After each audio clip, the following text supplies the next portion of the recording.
What is up sa inyo mga brody? Baka rin again with another video vlog. So ngayong araw, magre-review tayo nitong dalawang sapatos na to. Ito yung Kobe 5 Alternate Chaos.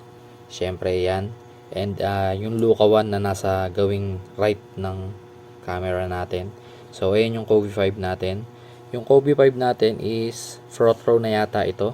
So nirelease to noong 2020. And sa sapatos na to, sobrang breathable, flexible upper and comfortable secure feel. Syempre. And then pinalutan din siya ng flywire.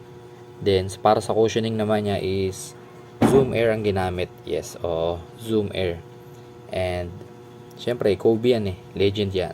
So yung sapatos na to is alam naman natin para sa kanya, and alam naman natin na yung sapatos na yan is pagsuot mo sobrang feeling mo ikaw si Kobe.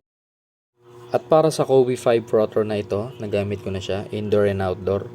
So make sure nyo lang na i-break in nyo muna siya bago nyo gamitin sa indoor. Kasi para sa akin yung Kobe 5 is kailangan i-break in, ganyan. And yung fittings niya is true to size.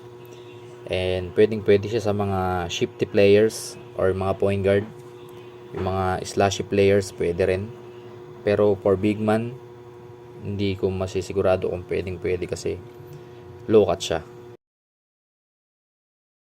At para sa cushioning ni Kobe 5, sobrang responsive naman niya. And ang masasabi ko lang is hindi siya pwede sa mga flat-footed kasi hindi siya pwedeng pang malapad na paa.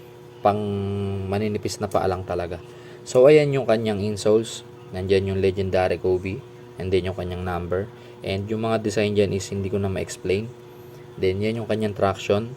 Multi-directional. Andyan din yung logo ng Kobe Bryant. Logo, ayan. Siyempre yung swoosh. And then yung kanyang signature. So, panglima nga pala to sa mga nilabas na Kobe shoes. And dito na tayo sa may Luka 1. So, itong Luka 1 na to is ang colorway niya is glow lime. So, para sa akin, isa ito sa pinakamagandang colorway ng Luka 1. The uppers are black. Yung midsoles naman niya is white. And then may combination ng mint green or lime green. And then para sa ilalim naman niya is may color pink. And then andyan din yung logo niya na Jordan logo. So para sa akin isa ito sa maganda, pinakamalinis na colorway ng Luka 1. And nakapag-review naman ako nito is sobrang kapit talaga. And yung para sa tongue part naman niya is parang may pag-gradient siya ng pink, ng yellow or green. And then para sa tongue part naman niya is sobrang breathable niyan. And then napapalibutan din siya ng parang flywire, no? And yung sapatos na yan is sobrang gaan, sobrang kapit at sobrang spiky, indoor and outdoor. So ang nakikita ko lang na mali sa Luka 1 is parang wala pero meron yan syempre. Sobrang gaan niya. Ayan yung logo niya ng Jordan. Andyan din yung logo ng Luka Doncic. So spike test na natin to.